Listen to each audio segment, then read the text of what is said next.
Good morning students, PSC classes में आप सभी का स्वागत है।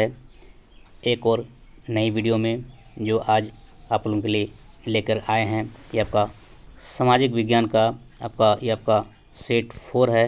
जो सब्जेक्टिव क्वेश्चन इसमें है, जो इससे पहले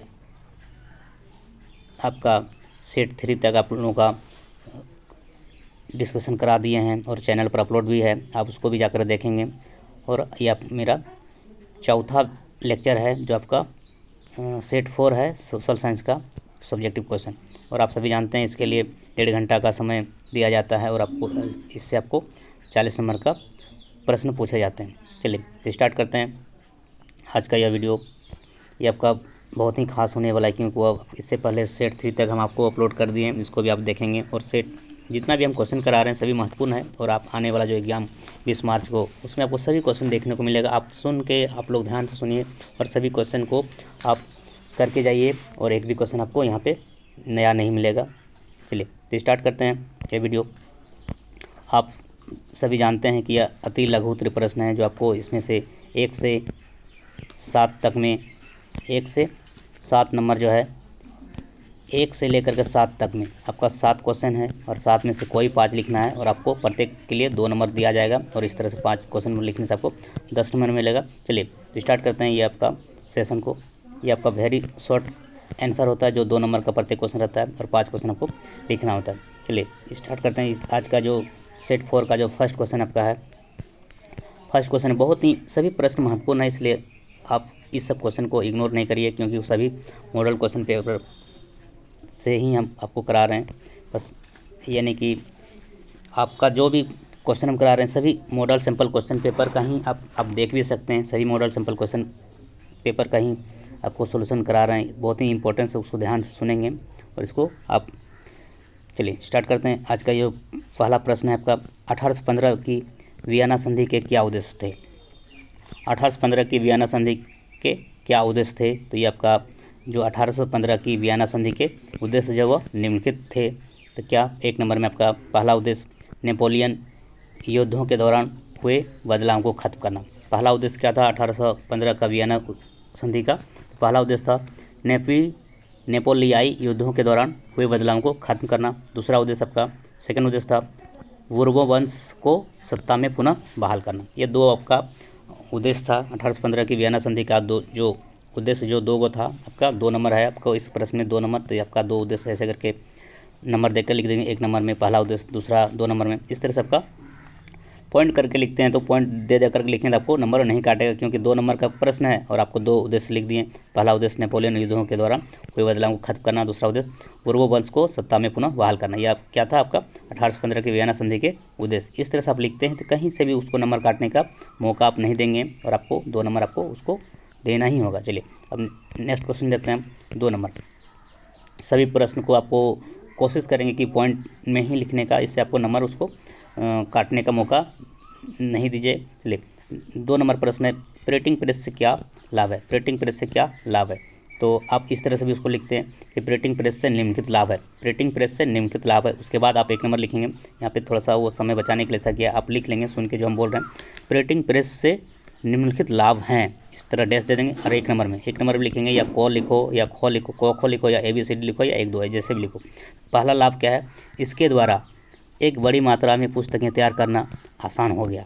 पहला लाभ क्या था? इसके द्वारा एक बड़ी मात्रा में पुस्तकें तैयार करना आसान हो गया। दूसरा लाभ, पुस्तकों के आसानी से मिलने के परिणाम स्वरूप जहां ज्ञान की वृद्धि हुई, वहां पाठकों की गिनती भी कई गुना बढ़ गई।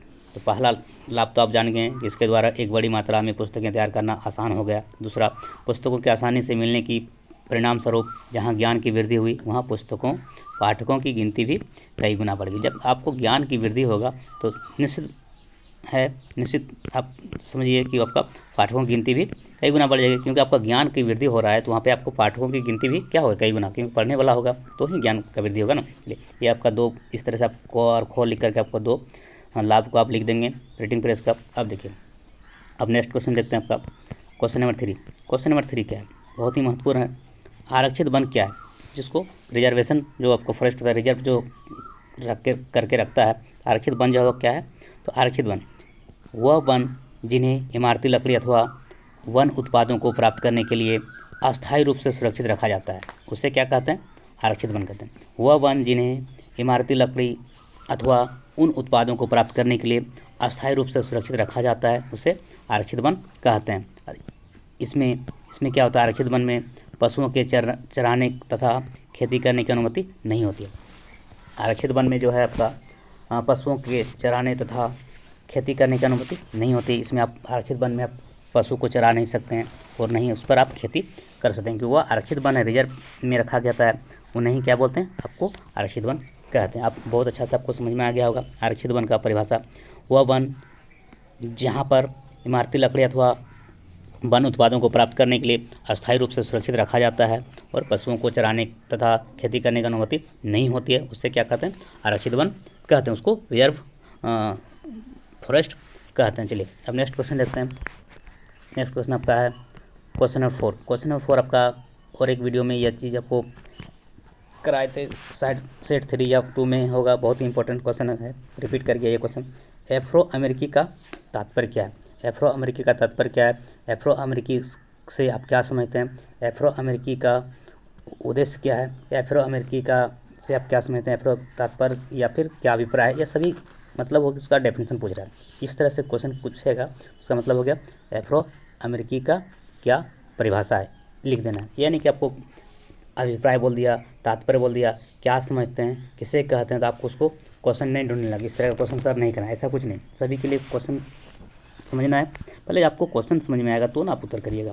प्रश्न को समझिए अच्छा से, उसके बाद फिर उसका उत्तर को आप हम करा रहे हैं, ध्यान से सुनिएगा, तो सभी प्रश्न आपको आसान हो जाएगा लिखने के लिए। चलिए एफ्रो अमेरिकी का परिभाषा बताना, क्या करना? एफ्रो अमेरिकी का परिभाषा। एफ्रो अमेरिकी, देखिए एफ्रो अमेरिकन अश्वेत अमेरिकी या अश्वेत शब्द उन अफ्रीकी लोगों के वंशजों के लिए प्रयुक्त होता है जिन्हें 17वीं सदी से लेकर 19वीं सदी की शुरुआत तक अमेरिका में गुलाम बनाकर लाया गया था। ये क्या है?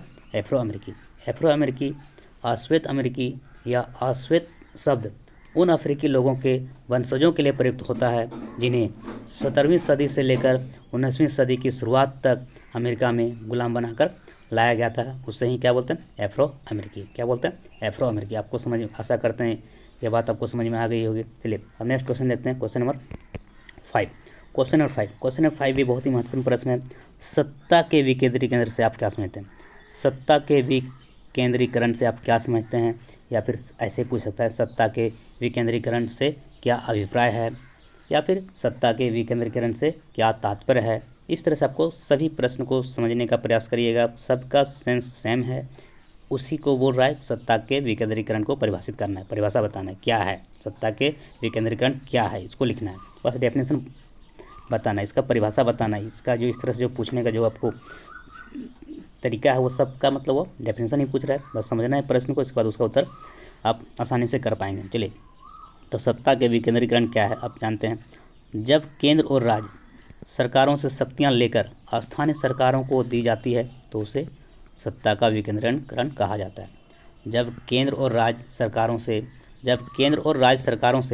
शक्तियां लेकर स्थानीय सरकारों को दी जाती है तो इसे सत्ता का विकेंद्रीकरण कहा जाता है। बहुत ही सरल उसका उत्तर है, लेकिन आप ध्यान से सुनने पर ही आपका याद होगा, नहीं तो अन्यथा आपको लगेगा कि कुछ भी नहीं आता है क्या है। इसलिए आप वीडियो में बने रहेंगे और सभी वीडियो को एकदम बढ़िया से ध्यान से सुनेंगे, और आपको आने वाला जो एग्ज़ाम 20 तारीख को है ये आपका बहुत ही अच्छा होने वाला है, क्योंकि आप मेरे साथ हैं।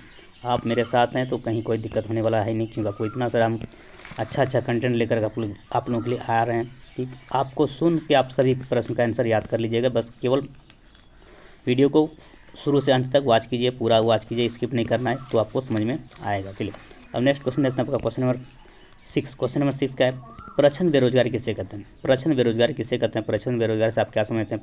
प्रच्छन्न बेरोजगारी से क्या तात्पर्य है? चलिए उसका परिभाषा बताना है। जब एक विशेष कार्य जो भी आपका 1 से 7 तक में आपका जो 2 नंबर का था, ज़्यादातर आपको परिभाषा ही पूछेगा, शॉर्ट आंसर लिखना होता है। जब एक विशेष कार्य को करने के लिए आवश्यकता से अधिक लोग काम करते हैं तो उनकी पूरी रोटी नहीं चलती है। ऐसे में वह जिस बेरोजगारी का शिकार होते हैं उसे अल्प बेरोजगारी या प्रच्छन्न बेरोजगारी कहते हैं। आप समझ गए होंगे, फिर से हम आपको एक्सप्लेन कर रहे हैं। प्रच्छन्न बेरोजगारी किसे कहते हैं? जब एक से विशेष कार्य को 1 से जब एक से विशेष कार्य को करने के लिए आवश्यकता से अधिक लोग काम करते हैं तो उनकी पूरी रोटी नहीं चलती है। ऐसे में वह जिस बेरोजगारी का शिकार होते हैं उसे अल्प बेरोजगारी कहते हैं या प्रच्छन्न बेरोजगारी कहते हैं। ये आपका प्रच्छन्न बेरोजगारी का परिभाषा होगा।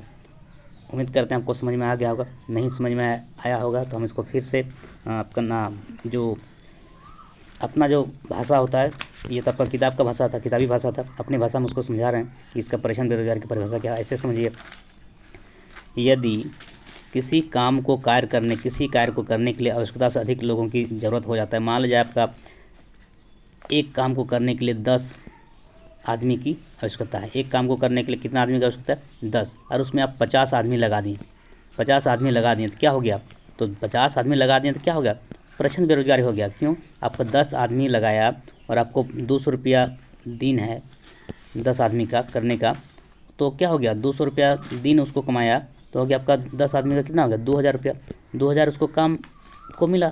लेकिन आप जो 50 आदमी इस काम को करेगा, क्योंकि बेरोजगारी है, काम तो मिल नहीं रहा है, तो जब प्रच्छन्न बेरोजगारी काम मिल नहीं रहा है तो 50 आदमी अब उसको 2000 को बांटेगा। तो बताइए 2000 को 50 आदमी बांटेगा तो सोचिए कितना रुपया करके उसको होगा। तो इसका रोटी चलेगा? नहीं चलेगा। क्यों नहीं चलेगा? क्योंकि 10 आदमी करता उस काम को तो 200 रुपया करके मिलता, 200 रुपया मिलता, उसका रोटी भी हो जाता, कहीं ना कहीं उसको कुछ ना कुछ उसको अच्छा मुनाफा मिलता, कुछ अच्छा वेतन मिलता। लेकिन उसको उस काम को 10 आदमी नहीं करके अब कितना आदमी कर रहा है? 50 आदमी कर रहा है। तो बताइए 50 आदमी कर रहा है, अब उसको 200 रुपये की जगह पे 10 आदमी करता तो 2000 होता। अब 2000 को 50 आदमी बांटेगा तो सोचिए कितना हो जाएगा? कितना हो जाएगा आपका? 40 रुपया करके मिलेगा मजदूरी। अब 40 रुपये में क्या होगा? उसको कुछ क्या मिलेगा? सब्जी खरीद पाएगा और ना ही उसको तेल लगा पाएगा, ना साबुन खरीद पाएगा। तो इस तरह स्थिति में क्या होगा? प्रच्छन्न बेरोजगारी हो जाएगा, क्योंकि आवश्यकता से अधिक आदमी जितना कम रहेगा क्या होगा उतना आपको अच्छा मिलेगा। मान लिया उसको 1-2 आदमी कर देगा तो अच्छा बात है ना, लेकिन जितना क्षमता रहेगा उसी के हिसाब से करना है। आप बात आशा करते हैं समझ में आ गया होगा कि प्रच्छन्न बेरोजगारी क्या है। आवश्यकता से अधिक यदि वो मजदूर लगा देगा किसी काम को करने में तो फिर वो प्रच्छन्न बेरोजगारी हो जाएगा, क्योंकि उसमें तो पैसा बढ़ जाएगा ना। ठेकेदार या फिर काम कराने वाला तो उतना तो बेवकूफ़ तो है नहीं, आपको तो पैसा देगा, इतना काम करना इतना पैसा हम देंगे। आप चाहे 2 आदमी करिए या 100 आदमी कीजिए। मान लीजिए आपको हम पढ़ाने का काम कर रहे हैं तो हम तो आपको पढ़ाना है, जैसे भी पढ़ाना है, तो इसमें तो हम आप मान लीजिए उसको एगो क्वेश्चन कराने में 6 साल लगा देंगे तो फिर कौन वीडियो देखेगा? इसी प्रश्न बेरोजगारी खुद हो जाएगा ना, परीक्षा पार हो जाएगा, सोशल साइंस का कंप्लीट नहीं कर पाया तो इसी प्रश्न बेरोजगारी का शिकार हम हो जाएंगे। तो आपको एग्ज़ाम से पहले जो आपको वादा हम आपसे किए हैं कि 10 सेट कम से कम आपको 10 सेट आपको एग्ज़ाम से पहले आपका ऑब्जेक्टिव क्वेश्चन करा देंगे। 10 सेट आपका प्रत्येक सब्जेक्ट का 10 सेट आपका सब्जेक्टिव करा देंगे। फिर आपका चैप्टर वाइज वीडियो आपको प्रोवाइड कर देंगे। फिर मैराथन क्लास लेकर आ जाएंगे एकदम, और आपका एक ही वीडियो में बहुत सारा ऑब्जेक्टिव को लेकर आ जाएंगे। तो इससे क्या होगा? आपको सब्जेक्ट से एग्जाम से पहले हम उसको करा देते हैं। तो फिर क्या होगा?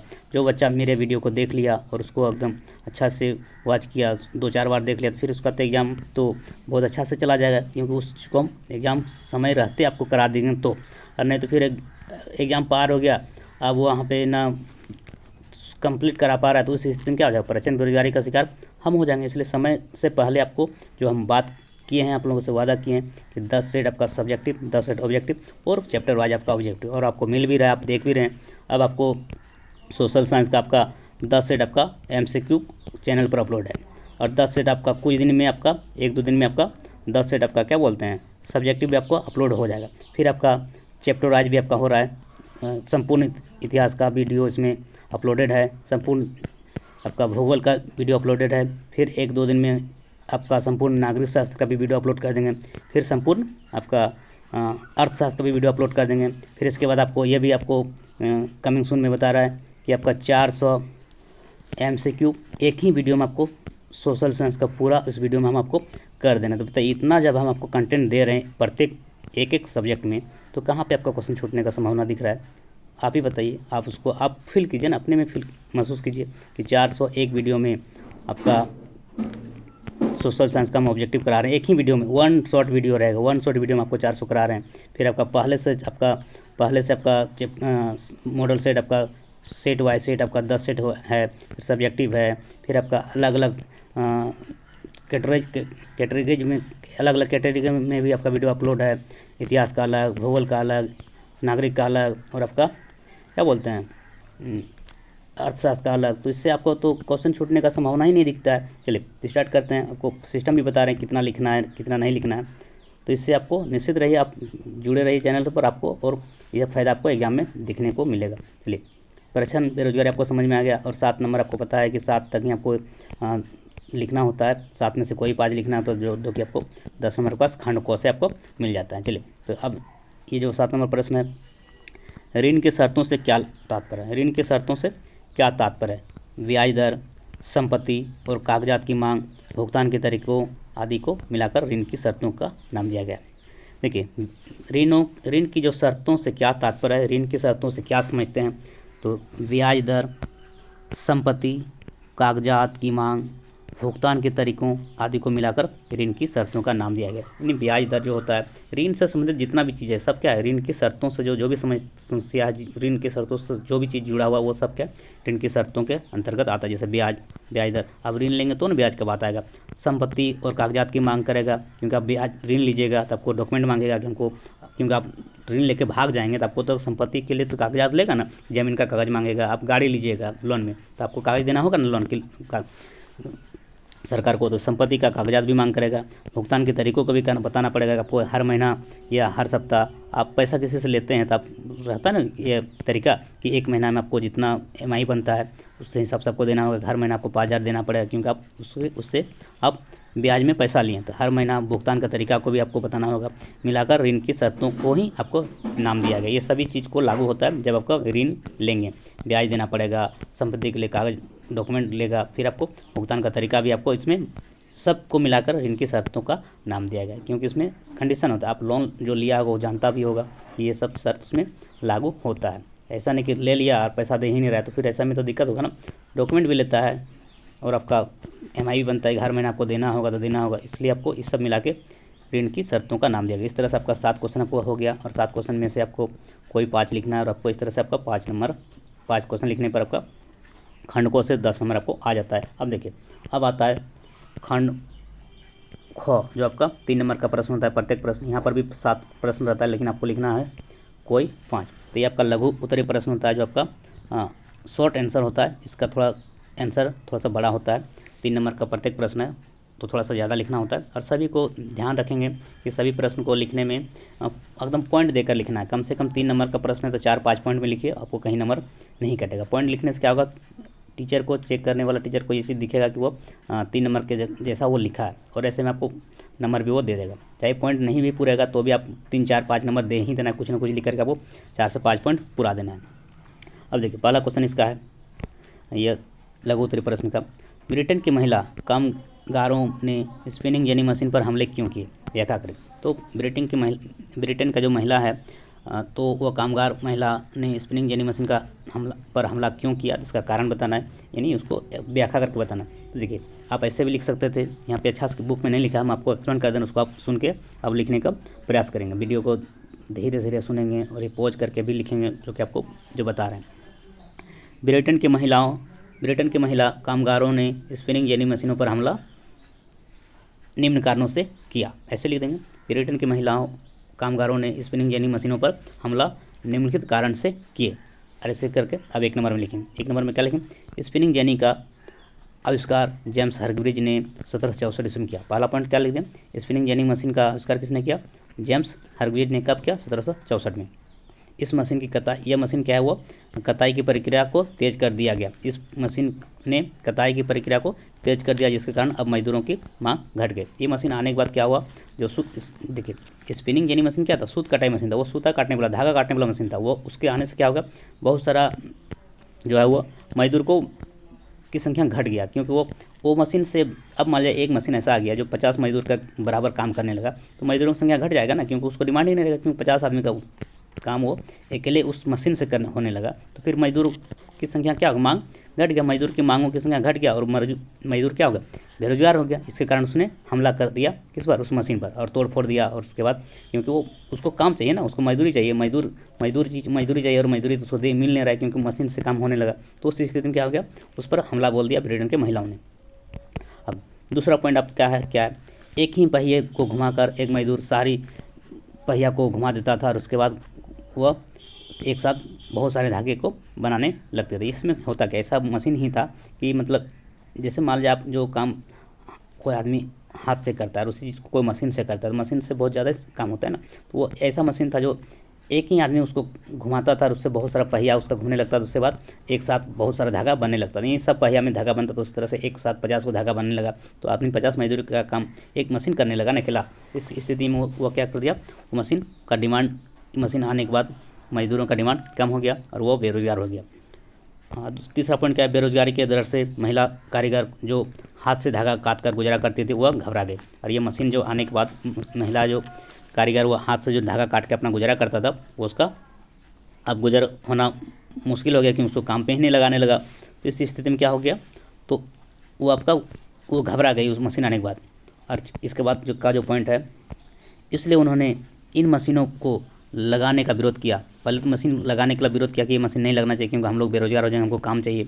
और वो विरोध किया और जहाँ तहाँ ये मशीन लगाई गई और बहुत जगह मशीन वो लगा दी गई और जिससे बहुत सारा धागा बनने लगा। और उन्होंने उन पर आक्रमण करके उनको तोड़ फोड़ दिया। महिलाओं ने क्या किया, उस पर आक्रमण कर दिया क्योंकि उसको काम चाहिए और काम तो मिल नहीं रहा है, और वो उसको तोड़ फोड़ कर दिया। और महिलाओं का विरोध तोड़ फोड़ काफ़ी समय तक चलता रहा क्योंकि वो उसको तो गुजारा करने के लिए काम चाहिए। और वो मशीन आने के बाद, स्पिनिंग जेनी मशीन आने के बाद बहुत सारा महिलाएं या पुरुष क्या हो गया, बेरोजगार हो गया और उसको गुजारा करने में थोड़ा सा दिक्कत होने लगा। इसके लिए वो उस पर आक्रमण कर दिया। इस तरह से लिख दिए तो आपका क्या हो जाएगा, 3 नंबर तो आपको देगा ही देगा। 3 4 5 पॉइंट लिख देंगे। इसके बाद आपको 3 नंबर का प्रश्न में 4 से 5 पॉइंट लिखिए। आपको आराम से 3 से ज़्यादा पॉइंट लिखना है ताकि आपको उसको नंबर मिलना चाहिए। नहीं भी पॉइंट पूछता है तो भी कुछ ना कुछ पॉइंट लिख करके आपको पॉइंट बना करके 1 नंबर 2 नंबर 3 नंबर 4 नंबर करके आपको लिख देना है। अब देखते हैं नेक्स्ट क्वेश्चन आपका है। नेक्स्ट क्वेश्चन आपका 9 नंबर क्वेश्चन। 9 नंबर क्वेश्चन क्या है, गांधी इरविन समझौता कब हुआ और इसकी किसी एक शर्त का उल्लेख कीजिए। देखिए पहले प्रश्न को समझिए उसके बाद आंसर करना। गांधी इरविन समझौता कब हुआ, जब आपको कब हुआ वो बात ही नहीं लिख पा रहे हैं तो फिर आपको कोई नंबर नहीं मिलने वाला, क्योंकि आपको टू द पॉइंट लिखना है। इन्हें अल्लर बल्लर लिख रहे हैं, अल्लर बल्लर लिखने से नंबर भी अल्लर बल्लर आएगा। तो ऐसा ठीक है, नहीं आ रहा है तो कुछ भी लिखो, ठीक है, ये बात इतना बात तो है। हम आपको ये बात हम भी सलाह दे रहे हैं कि नहीं आता है तो कुछ ना कुछ लिखो, लेकिन कॉपी को खाली नहीं छोड़ना। ये बात हम आपको सलाह दे रहे हैं, ठीक है, लेकिन अल्लर बल्लर तब ना लिखना है जब नहीं आता है। जब हम आपको पढ़ा रहे हैं ध्यान से आप सुनिएगा तो नहीं याद होगा कि इरविन को समझौता कब हुआ है। तो अल्लर बल्लर लिखना तो नौबत ही नहीं आएगा। आप ध्यान से देखिएगा वीडियो को, एक एक वीडियो का हम आपको इतना मेहनत से आपको लेकर के आते हैं, तो अल्लर बल्लर लिखने की क्या जरूरत पड़ेगा। इसलिए तो हम पॉइंट टू द पॉइंट आपको बात करते हैं कि गांधी इरविन समझौता कब हुआ। तो ध्यान से सुनिएगा, 2 बार 4 बार देखिएगा वीडियो को शुरू से अंत तक, आपको तो याद हो जाएगा। और कुछ ना कुछ सुनेंगे तो याद होगा, तो आप लिखेंगे। और उल्टा पुल्टा लिख दीजिएगा, उसका बातें नहीं लिखा, गांधी जी का वो जन्म हुआ था, आज़ादी के बाद पहले जन्म हुआ। अरे ऐसे में थोड़ा होता है। अब आपको मान लीजिए पूछेगा कि महात्मा गांधी का जन्म कब हुआ, तो आप क्या बोलेगा, आज़ादी से पहले जन्म हुआ। तो ऐसे में आपको नंबर दे देगा, फिर वही बहुत बड़ा लड्डू मिलेगा जो आप लोग जो मुंह में भी नहीं हटेगा। इसलिए ऐसा नहीं करना है, उसको टू द पॉइंट पढ़िए। हम मेहनत से पढ़ा रहे हैं तो थोड़ा सा सीरियस हो जाइए, एग्ज़ाम नज़दीक है, और टू द पॉइंट लिखिए जो आपको बता रहे हैं। इस क्वेश्चन क्या आपका, गांधी इरविन समझौता कब हुआ। तो गांधी इरविन समझौता कब हुआ, सबसे पहले जोर देना है डेट पे। इतिहास का मतलब होता है डेट सही होना चाहिए, तो आपको नंबर वो टीचर देगा। उसके बाद कुछ भी लिखो चलेगा। गांधी समझौता कब हुआ, डेट बता दिए तो फिर आपको कुछ भी लिखेंगे चल जाएगा। तो नहीं भी कम से कम तो बड़ी डेट तो आपको आना चाहिए। वर्ष, उसके बाद महीना है तो ठीक है, उसके बाद आपका तारीख भी है तो अच्छा बात है, लेकिन जो सबसे पहले तो वर्ष लिखना ज़रूरी है, कब हुआ। उसके बाद फिर महीना, उसके बाद माह, उसके बाद भी आता है तो तारीख। लेकिन आपको वर्ष ही नहीं याद है तो फिर क्या मतलब रहा, इस सब क्वेश्चन का नंबर ही नहीं मिलेगा और आपको ऐसे ही काट देगा कि नहीं कुछ नहीं लिखा। तो ऐसा जोर देना कि जो भी क्वेश्चन रहेगा उसका डेट पहले याद होना चाहिए। पहले साल याद रखो, फिर उसके बाद महीना, फिर उसके बाद डेट तक भी याद रख लिए तब तो अच्छा बात है। कभी कभी डेट भी पूछ देता है। तो गांधी इरविन समझौता कब हुआ, इसकी एक शर्त का उल्लेख कीजिए। शर्त तो कुछ लिख देगा चलेगा, लेकिन गांधी समझौता कब हुआ वह बात आपको मेन है। चलिए स्टार्ट करते हैं। ये इसका उत्तर, इसका जो उत्तर होगा आपका, मार्च 1931 ईस्वी को तत्कालीन वायसराय लॉर्ड इरविन और महात्मा गांधी में एक समझौता हुआ जो गांधी इरविन समझौता के नाम से प्रसिद्ध हुआ। देखिए यहाँ मेन आपका था मार्च 1931, यह बात आपको मेन है। इस क्वेश्चन के लिए मेन क्या है आपका, मार्च 1931। आप कौन था लॉर्ड इरविन नहीं याद है कोई फ़र्क नहीं पड़ता, महात्मा गांधी क्या वो भी फ़र्क नहीं पड़ेगा। जो मेन इसका जो क्वेश्चन का मेन मतलब है मार्च 1931, इसको लिख दिए तो नंबर आपको मिलेगा। लेकिन आप ध्यान से पढ़ेंगे, ध्यान से सुनेंगे तो फिर आपको क्या होगा, सब चीज़ लिख दीजिएगा। तो क्या लिखेंगे, मार्च 1931 ईस्वी को तत्कालीन वायसराय लॉर्ड इरविन और महात्मा गांधी में एक समझौता हुआ जो गांधी इरविन समझौता के नाम से प्रसिद्ध हुआ। उस समय 1931 में क्या था, तत्कालीन उस समय वायसराय था। वायसराय कौन था? लॉर्ड इरविन, और उसने अपने नाम पर ही वो लॉर्ड इरविन समझौता दिया। गांधी और इरविन, गांधी क्या है? महात्मा गांधी है, और इरविन क्या था? Lord Irwin. वो दोनों के बीच क्या हुआ? समझौता हुआ। समझौता मतलब क्या हो गया? मतलब वो संधि हुआ, आपस में मीटिंग किया, मतलब कुछ विवाद को लेकर, और दोनों में समझौता हुआ कि चलो आज के बाद से दोनों ने मान लिया गया, तो गांधी इरविन नाम पड़ेगा। गांधी और इरविन दोनों, इरविन का एक आदमी है जैसे जो वायसराय था लॉर्ड इरविन, और गांधी भी क्या है? महात्मा गांधी जो राष्ट्रपिता है। तो वो दोनों ने समझौता हुआ, उसी को नाम पड़ा गांधी इरविन समझौता। कब हुआ? मार्च 1931, ऐसे याद रखेंगे। तो क्या हो गया? मार्च 1931 ईस्वी को तत्कालीन वायसराय लॉर्ड इरविन, ऐसे भी पूछ सकता है लॉर्ड इरविन जो है, मतलब गांधी इरविन समझौता में उसका जो वायसराय कौन था? तो आपको तो नाम उसी में है, गांधी इरविन समझौता के समय वायसराय कौन था, तो आप नाम बोल दिया गांधी इरविन समझौता, लेकिन उसके बाद भी आपको दिमाग में काम नहीं करेगा, क्योंकि पूरा डिटेल आपको मेरा वीडियो देखे नहीं है, कैसे मालूम होगा। इसलिए मार्च 1931 में लॉर्ड इरविन तो उसका नाम है, लॉर्ड तो उसका पोस्ट है, जो भी जैसे एडवोकेट तो जो वकील है तो वकील है, टीचर तो टीचर है, जो पढ़ाता है वो टीचर है। तो इस तरह से वो लॉर्ड उसका पैसा है, उसको वो इरविन नाम है, तो इरविन के पीछे लॉर्ड तो लगा रहेगा, जो वायसराय होगा तो लॉर्ड तो लगा रहता है। तो इस प्रश्न का जो उत्तर ऐसे लिखेंगे, मार्च 1931 ईस्वी को तत्कालीन वायसराय लॉर्ड इरविन और महात्मा गांधी में एक समझौता हुआ जो गांधी इरविन समझौता के नाम से प्रसिद्ध हुआ।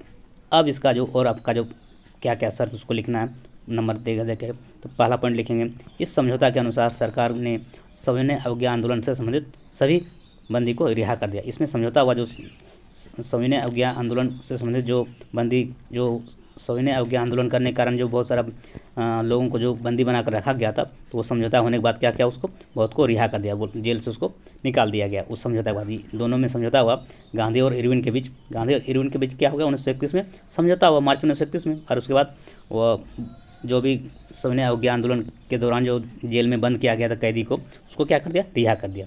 ये पहला चीज़। अब दूसरा बात का, महात्मा गांधी ने सविनय अवज्ञा आंदोलन को स्थगित कर दिया। और महात्मा गांधी जो यह सविनय अवज्ञा आंदोलन कर रहा था, इसके कारण कि जो देखिए सविनय अवज्ञा आंदोलन इसलिए कर दिया कि बहुत सारा लोगों को वो क्या कर दिया, अंग्रेज उसको बंदी बना लिया था। तो उसके लिए वो आंदोलन चलाया था। आंदोलन का नाम क्या था? सविनय अवज्ञा आंदोलन। जब उसको रिहा कर दिया, बंदी को जो बंदी बनाया था उसको रिहा कर दिया समझौता होने के बाद, तो क्या किया उसने? सविनय अवज्ञा आंदोलन को स्थगित कर दिया, छोड़ दिया कि जब उसका मांग पूरा हो गया, आपका जो कोई भी चीज़ डिमांड होता है सरकार से, उस सरकार से आप डिमांड कर रहे हैं, धारणा कर रहे हैं, और उस धारणा करने के बाद उस सरकार उसको आपके बात को मान गया तो आप उसको छोड़ेंगे ना धारणा करना। हाँ, तो वही हुआ कि महात्मा गांधी ने सविनय अवज्ञा आंदोलन को स्थगित कर दिया, क्योंकि उसका जो बात को माना गया, और उसको जो आंदोलन करने से सविनय अवज्ञा आंदोलन करने के बाद जो बंदी को क्या कर दिया? रिहा कर दिया। इस कारण वो उसको स्थगित कर दिया, उसको छोड़ दिया, और दूसरी गोलमेज कॉन्फ्रेंस में भाग लेना भी स्वीकार कर दिया। और दूसरा कॉन्फ्रेंस में वो भाग लेने के लिए भी स्वीकार कर, लेकिन नहीं, अब चलो आपका बात मान लिए तो फिर आपको तो मानना होगा ना।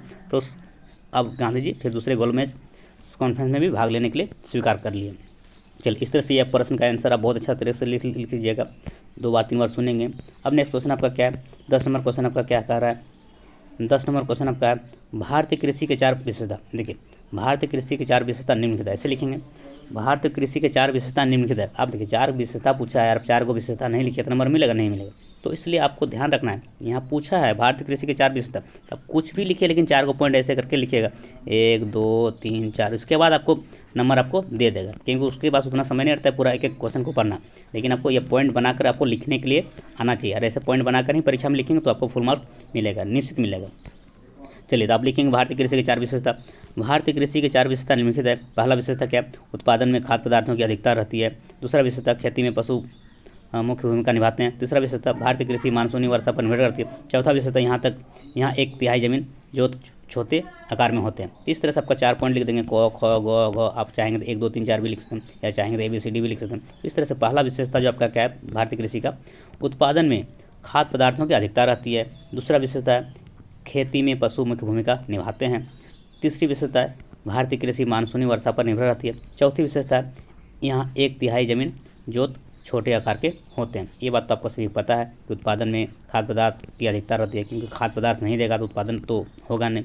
दूसरा बात, खेती में पशु की भूमिका होती है। आप खेती करते हैं तो कृषि करने के लिए पशु की आवश्यकता होती है, क्योंकि आधुनिक ट्रैक्टर हो गया। पहले तो बैल से ही खेती करते थे, बैल से हल जोतते थे, तो मुख्य भूमिका वो उसका पशु का होता था, उसके द्वारा ही खेती करता था।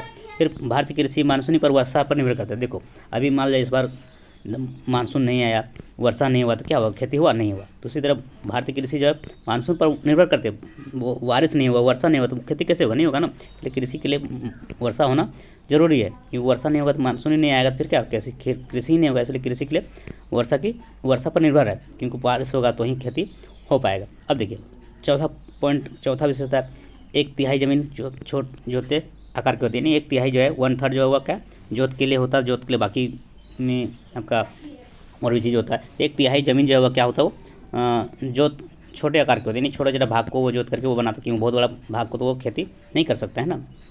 चलिए अब नेक्स्ट क्वेश्चन देखते हैं आपका क्वेश्चन नंबर 11। क्वेश्चन नंबर 11 ऐसा ही आपका है, शासन के संघीय और एकात्मक स्वरूपों में क्या मुख्य अंतर है, इसके उदाहरण सहित उसका चर्चा करना है। अब देखिए शासन के संघीय एकात्मक स्वरूप के क्या क्या मुख्य अंतर है, इसको उदाहरण सहित स्पष्ट करना है। यहाँ पे आपको संगठनात्मक सरकार और एकात्मक सरकार को 3 नंबर का प्रश्न है, तो आपको 3 से 4 पॉइंट में आपको उसका आंसर करेंगे, आपको 3 नंबर को मिल जाएगा। चलिए अब हम संगठनात्मक सरकार को और एकात्मक सरकार को दोनों को अंतर कर रहे हैं, स्पष्ट कर रहे हैं इसका अंतर स्पष्ट। अब देखिए इसका पहला पॉइंट है संगठनात्मक सरकार।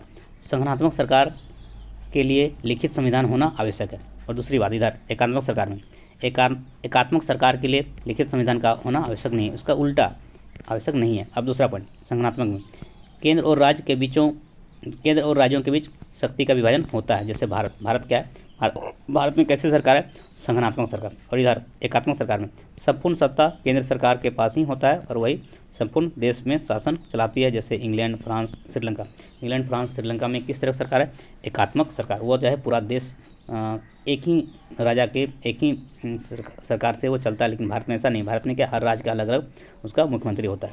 भारत में क्या है संगठनात्मक सरकार है, और बाकी देश में क्या है, इंग्लैंड, फ्रांस, श्रीलंका में वो क्या है एकात्मक सरकार। वो पूरा एक ही वो राष्ट्रपति या प्रधानमंत्री होता है, उसी के अनुसार वह पूरा देश चलता है। लेकिन भारत में ऐसा नहीं, भारत में 29 राजा 29 मुख्यमंत्री है।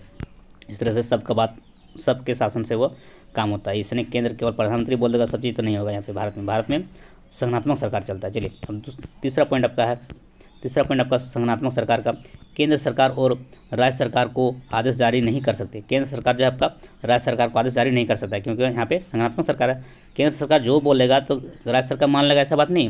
राज्य सरकार का भी अपना अधिकार है, इसलिए केंद्र सरकार राज्य सरकार को आदेश जारी नहीं कर सकती। वो राज्य सरकार अपना काम राज्य मुख्यमंत्री का अनुसार वो होता है। मुख्यमंत्री राज्य का मालिक होता है, केंद्र सरकार, प्रधानमंत्री नहीं। प्रधानमंत्री की बात मानता है, लेकिन नहीं मानेगा तो आप कुछ नहीं कर सकते हैं, क्योंकि यहाँ पे संगठनात्मक सरकार है भारत में। अब देखिए इसमें क्या होता है, एकात्मक सरकार में केंद्र सरकार राज्य सरकार अथवा स्थानीय प्रशासन की आदेश जारी करता है, यानी केंद्र सरकार ही आपको सभी तरह का जो भी नियम लगाना हो, स्थानीय प्रशासन को जो भी आदेश करना होता है वो सब क्या करता है। कुछ भी करना हो, कर्फ्यू करना हो, तो वो क्या है केंद्र सरकार के अधीन से ही होगा। लेकिन भारत में क्या होता है, मुख्यमंत्री को इसको यह करना होता है, प्रधानमंत्री के बोलने से वो नहीं होगा। यहाँ पे सरकार संगठनात्मक है भारत में। अब देखिए इसका चौथा पॉइंट, क्योंकि 3 नंबर का प्रश्न है तो 4 पॉइंट लिखेंगे तो आपको 3 नंबर मिल जाएगा।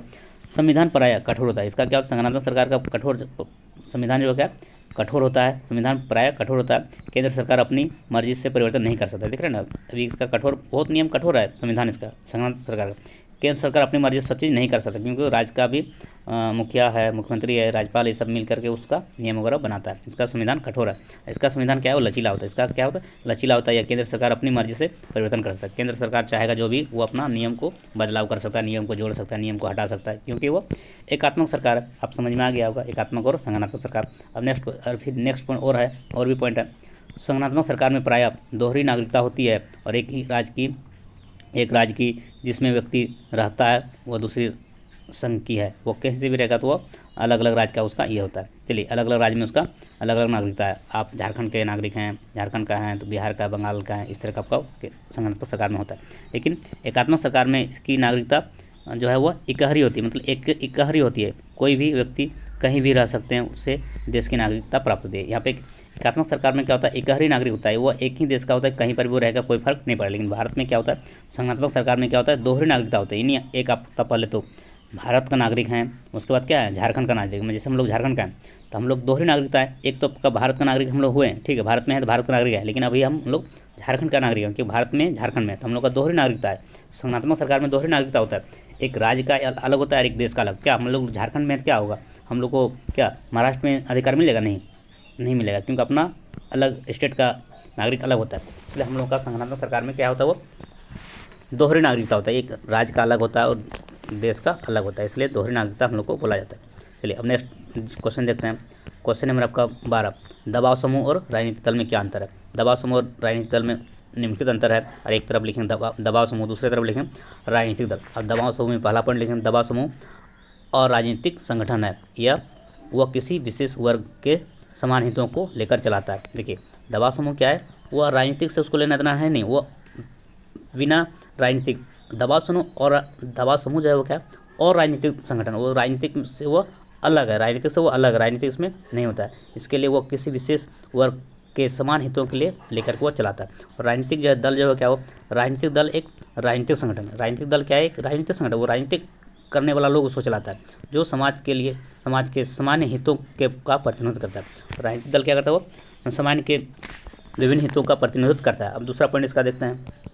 दूसरा पॉइंट दबाव समूह का उद्देश्य है कि सार्वजनिक नीति निर्माण प्रक्रिया को प्रभावित कर अपने उद्देश्यों को पूर्ति करना। और इसका क्या है, राजनीतिक दल में का मुख्य उद्देश्य है वो सत्ता को प्राप्त करना, ठीक है, इसका सत्ता को प्राप्त करना, इसका क्या हो, इसका उद्देश्य है कि प्रक्रियाओं को प्रभावित कर अपने उद्देश्यों की पूर्ति करना। अब देखिए, अब दबाव समूह का जो तीसरा पॉइंट आपका है, दबाव समूह एक छोटा सा संगठन है, जबकि राजनीतिक दल जो है उसका राजनीतिक दल जो क्या हुआ, एक बड़ा संगठन है। राजनीतिक दल एक बड़ा संगठन है, दबाव समूह एक छोटा सा संगठन है। इसमें बहुत ज़्यादा आदमी की आवश्यकता नहीं है। दबाव समूह एक छोटा संगठन है, यह क्या है, एक बड़ा संगठन है। दबाव समूह का उद्देश्य जो है किसी खास समूह या मुद्दे तक ही सीमित रहता है, यानी एक छोटा पार्टिकुलर मतलब कुछ छोटा एरिया में ही वो सिमट कर वो रह जाता है। लेकिन राजनीतिक दल एक का उद्देश्य जो बहुत व्यापक है, जैसे मान लीजिए भारत का राजनीतिक दल देखता है बीजेपी वगैरह, बहुत बड़ा पूरा देश में उसका यह व्यापक रूप से फैला हुआ है, इसलिए उसका जो है वह बहुत दूर तक वो फैला होता है। और दबाव समूह सरकार के गठन के बाद अपना कार्य करते हैं। दबाव समूह जो है सरकार के गठन के बाद अपना कार्य करते हैं, जबकि राजनीतिक दल सरकार के बनने के पहले भी करता है, सरकार के बाद भी बनता है, और सरकार नहीं रहने के बाद वो काम करता है। तो राजनीतिक दल दबाव समूह में गठन होगा सरकार तब काम करेगा, लेकिन इसमें क्या होता है, गठन होने से पहले, सरकार बनने से पहले, सरकार होने के बाद भी, दोनों स्थिति में सरकार बन गया तो भी काम करेगा, सरकार नहीं बना तो भी वो राजनीतिक दल अपना काम करते हैं। तो मान लीजिए जो अभी हार गया, मान लीजिए देश में कांग्रेस का सरकार नहीं था, कांग्रेस का राजनीतिक दल वो काम नहीं कर रहा है। राजनीतिक दल का मतलब होता है वो सरकार में है तो भी काम करेगा, सरकार में नहीं तो भी वो काम करता है, लेकिन दबाव समूह ऐसा नहीं है। चलिए अब नेक्स्ट क्वेश्चन देखते हैं। क्वेश्चन नंबर 13, वैश्वीकरण को संभव बनाने वाला कौन से कारण है? वैश्वीकरण को संभव बनाने के लिए कौन सा कारण है? तो वैश्वीकरण को संभव बनाने के लिए निम्नलिखित कारण ऐसे लिखेंगे। पहले लिखेंगे वैश्वीकरण को संभव बनाने वाला कारण निम्नलिखित है, ऐसे लिखेंगे, वैश्वीकरण को संभव बनाने वाला कारण निम्नलिखित है, ऐसे करके लिख देंगे। इसके बाद एक नंबर में लिखेंगे या ख जैसे भी लिखो, एक नंबर लिखेंगे प्रौद्योगिकी में तीव्रता उन्नति, प्रौद्योगिकी में तीव्र उन्नति। दूसरा पॉइंट लिखेंगे व्यापार और निवेश नीतियों का उदारीकरण। तीसरा पॉइंट लिखेंगे विश्व व्यापार संगठन जैसे अंतर्राष्ट्रीय संगठनों का सहयोग। चौथा पॉइंट लिखेंगे बहुराष्ट्रीय कंपनियों का विभिन्न देशों में अपनी इकाइयाँ स्थापित करना। इस तरह से आपका 4 पॉइंट लिख देंगे। 4 नंबर आपको 4 पॉइंट लिखने से आपका 3 नंबर तो मिल ही जाएगा, क्योंकि यह 3 नंबर का क्वेश्चन है। तो इस तरह पहले लिखेंगे वैश्वीकरण को संभव बनाने वाला कारण निम्नलिखित है, इस तरह से आपको 4 पॉइंट को लिख देंगे, आपको 3 नंबर यहाँ से मिल जाएगा। चलिए अब नेक्स्ट क्वेश्चन देखते हैं। आपका नेक्स्ट क्वेश्चन आपका पर्यावरण में गिरावट के कुछ ऐसे उदाहरणों की सूची बनाइए जो आप अपने आसपास देखते हैं। चलिए पर्यावरण की गिरावट के कुछ ऐसे उदाहरण देना है, जो सूची बनाना है जो आप आसपास आप देखते हैं। तो ऐसे लिखेंगे पर्यावरण में, आप लिखने का तरीका सीखिए। पर्यावरण में गिरावट के कुछ ऐसे उदाहरण की सूची इस प्रकार हैं, ऐसे लिखना। पर्यावरण में गिरावट के जो गिरावट के लिए जो कुछ सूचियां हैं वो इस प्रकार है, ऐसे लिख देंगे। एक नंबर में लिखेंगे पेड़ों की बेरोक टोक कटाई। दूसरा प्लास्टिक से बनी वस्तुओं का प्रयोग। तीसरा शहरों की नालियों को नदियों या तालाबों में बहाना। चौथा कारखानों से निकलते धुएं। इस तरह से आपको 4 पॉइंट लिख देंगे, आपको यहाँ से आपका 3 नंबर मिल जाएगा। 3 नंबर क्वेश्चन है तो कहीं हमेशा आपको 4 से 5 पॉइंट में लिखना होगा, तो जाकर आपको 3 नंबर मिलेगा। अब इस तरह से आपका सेक्शन ख भी आपका समझ हो गया कंप्लीट, जो कि आपका 5 क्वेश्चन लिखना होता है, 3 नंबर का होता है, 15 नंबर यहाँ से आ जाएगा। 7 में से कोई 5 लिखना होता है। चलिए अब जो आपका सेक्शन डी होता है आपका, ये आपका दीर्घ प्रश्न है, जो आपका क्या है, लॉन्ग क्वेश्चन है। चलिए इसमें थोड़ा सा ज़्यादा लिखना होता है। अब ये आपका 3 नंबर का है तो ज़्यादा लिखना पड़ेगा। ठीक है, पहले विश्व युद्ध ने भारत में राष्ट्रीय आंदोलन के विकास में किस प्रकार योगदान किया। अभी यह क्वेश्चन क्या है, पहले विश्व युद्ध ने भारत में राष्ट्रीय आंदोलन के विकास में किस प्रकार योगदान दिया।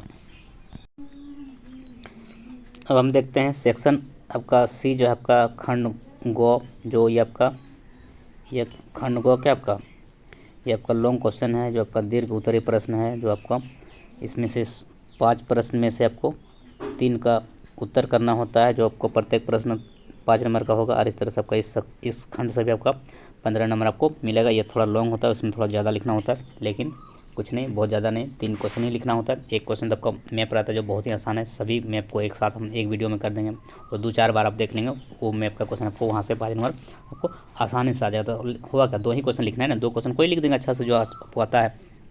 चलिए तो स्टार्ट करते हैं। ये आपका लॉन्ग क्वेश्चन जो आपका उसका आंसर है आपका जो दीर्घ उत्तरीय प्रश्न है,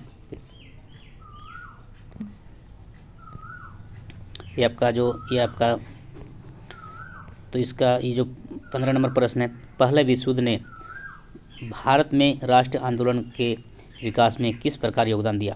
तो इसका उत्तर आपका देखिए क्या है, तो इसका लिखेंगे इस तरह से लिखेंगे, पहले विश्व युद्ध ने भारत में राष्ट्रीय आंदोलन के विकास में निम्नलिखित प्रकार से योगदान दिया, ऐसे लिख देंगे। पहले विश्व युद्ध ने भारत में राष्ट्रीय आंदोलन के विकास में निम्नलिखित प्रकार से योगदान दिया, ऐसे लिख देंगे। और 1 नंबर लिखेंगे, 1 नंबर में लिखेंगे या को जैसे भी लिखो, एक लिखो या को लिखो। प्रथम विश्व, देखिए उस तरह से लिखने से क्या होगा, आपको चेक करने वाला कॉपी चेक करने वाला क्या हो जाए, आपके प्रश्न से वो सहमत रहेगा और वो आपको ज़्यादा नंबर आपको देगा। हाँ, 1 नंबर में लिखेंगे, पॉइंट दे के लिखेंगे। 5 नंबर का है तो 5 से ज़्यादा पॉइंट लिखो। हाँ, प्रथम विश्व युद्ध में भारी संख्या में भारतीयों को सेना में भर्ती किया गया। यूरोपीय देशों के स्वतंत्र वातावरण और लोकतंत्र संगठनों का उन पर प्रभाव पड़ा। युद्ध के अनुभवों से उन्हें अपनी क्षमता पर विश्वास हुआ और वे अपने देश में भी लोकतंत्र की स्थापना कर सकते हैं। चलिए अब देखते हैं आगे फिर इसका राजनीतिक जागृत और आत्मविश्वास की प्रबल भावना पहले विश्व युद्ध के बाद विकसित हुई। अब दूसरा पॉइंट आपका है, युद्ध व्यय की पूर्ति के लिए ब्रिटेन ने अपने उपनिवेशों पर अतिरिक्त कर भार आरोपित किए, जिसके परिणाम स्वरूप उपनिवेशों में विकट आर्थिक एवं राजनीतिक स्थिति उत्पन्न हुई। सरकार की आर्थिक नीतियों से वस्तुओं की कीमतें अप्रत्याशित रूप से बढ़ गई। और तीसरा पॉइंट आपका है, देश के कई भागों में फसलें नष्ट हो गई थी, जिसके परिणाम स्वरूप खदानों की कमी हो गई तथा कई क्षेत्रों में अकाल पड़ गए। इसी बीच फ्लू जैसी महामारी भी फैल गई, जिससे भारी संख्या में लोग मर गए या मारे गए। अब चौथा पॉइंट आपका अंग्रेजी सरकार ने भारत में क्रांतिकारी गतिविधियों पर रोक लगाने के लिए डिफेंस ऑफ इंडिया एक्ट 1915 ईस्वी में लागू किया गया। इसके बाद क्रांतिकारी आंदोलन कम होने के बजाय और तेज हो गया। उपयुक्त परिस्थितियों के प्रति सरकार का रूप न सिर्फ उदासीन बल्कि असहयोगात्मक रहा। इसके परिणाम स्वरूप लोगों में सरकार के प्रति असंतोषजनक और विद्रोह का भाव पनपना शुरू हो गया और लोग राष्ट्रवादी आंदोलन के लिए मजबूर हो गए। इस तरह से आपका 4 पॉइंट है, लेकिन आप क्या करेंगे, इसको और छोटा छोटा करके आपको 5 पॉइंट पूरा देना है। क्या करना है, 5 पॉइंट पूरा देना है। 5 नंबर का क्वेश्चन है तो 5 पॉइंट आप इतना बड़ा नहीं लिखें, इतना बड़ा पॉइंट को नहीं लिखें, इसी में तोड़ पॉइंट कर को और थोड़ा सा और वो पॉइंट को बढ़ा देंगे। इसी को 4 पॉइंट को ही आपको 6-7 पॉइंट कर देना है। ठीक है, 6-7-8 पॉइंट पूरा दो, क्योंकि ज़्यादा पॉइंट करने से क्या होगा, उसको ज़्यादा नंबर आपको मिलेगा। इसलिए आपको उतना बड़ा नहीं लिखना है, इतना बहुत बड़ा पॉइंट है, इतना बड़ा पॉइंट को आपको लिखना नहीं, इसको इसी को 2-3 पॉइंट बना देना है। सभी पॉइंट का है बड़ा है, इसलिए इतना बड़ा पॉइंट नहीं लिखना है, बस पॉइंट का संख्या ज़्यादा करना। 5 नंबर का प्रश्न है, 5 अंक उसमें मिलेगा, तो उसमें आपको 7 से 8 पॉइंट कर देना, पॉइंट को बड़ा कर देना, इतना बड़ा नहीं लिखना है, पॉइंट खाली ज़्यादा होना चाहिए ताकि आपको नंबर मिल सके। अब नेक्स्ट क्वेश्चन आपका देखते हैं। इसमें ठीक है, इसमें देखिए पॉइंट अच्छा किया है, इस प्रश्न में क्या दिया है, पॉइंट ज़्यादा है। 5 नंबर का प्रश्न है, कितना पॉइंट है, 6 पॉइंट है। इस तरह पॉइंट को आपको बढ़ाना है। अब जो ये जो प्रश्न है 16 नंबर प्रश्न आपका है, 16 नंबर क्वेश्चन आपका क्या है, लोकतांत्रिक शासन व्यवस्था निश्चित रूप से अन्य शासनों से बेहतर है, इस कथन के पक्ष में तर्क दें। तो लोकतांत्रिक शासन व्यवस्था निश्चित रूप से अन्य शासकों से बेहतर है, इसका तर्क देना है। तो आप ऐसे लिखेंगे, निम्नलिखित गुणों के आधार पर लोकतंत्र को एक बेहतर शासन व्यवस्था माना जाता है। इसके बाद 1 नंबर में लिखेंगे, लोकतंत्र नागरिकों में समानता की भावना को प्रोत्साहन देता है। दूसरा पॉइंट, लोकतंत्र व्यक्ति की गरिमा को प्रतिष्ठित एवं सुनिश्चित करता है। तीसरा पॉइंट, लोकतंत्र के लिए गए फैसलों में जनता की इच्छाओं की अभिव्यक्ति होती है। चौथा पॉइंट, लोकतंत्र विवादों के समाधान का बेहतर उपाय मुहैया कराता है। पाँचवा पॉइंट, लोकतंत्र में गलतियों को सुधारने का अवसर देता है। छठा पॉइंट, इसी कारण से लोग एक लोकतंत्र को अधिक पसंद करते हैं। इस तरह आपका 6 पॉइंट लिख देंगे, आपको 5 नंबर यहाँ से आसानी से आपको मिल जाएगा, क्योंकि पॉइंट ही बहुत महत्वपूर्ण होता है इस सब प्रश्न को लिखने के लिए, और पॉइंट दे देकर ही आपको लिखना है। इस तरह से आपको 5 नंबर आपको मिल जाएगा। चलिए अब नेक्स्ट क्वेश्चन देखते हैं, 17 नंबर क्वेश्चन। 17 नंबर पॉइंट सभी में पॉइंट करके लिखेंगे जो ज़्यादा अच्छा रहेगा। उपभोक्ता सुरक्षा कानून 1986 में दिए गए उपभोक्ताओं के अधिकारों का वर्णन करें। तो उपभोक्ता सुरक्षा कानून 1986 ईस्वी के अनुसार उपभोक्ताओं को दिए गए अधिकार इस प्रकार है। पहला अधिकार, सुरक्षा का अधिकार। 1 नंबर में क्या लिखेंगे? सुरक्षा का अधिकार। डार्क करके लिखेंगे थोड़ा सा, जैसे यहाँ पर लिखा हुआ है।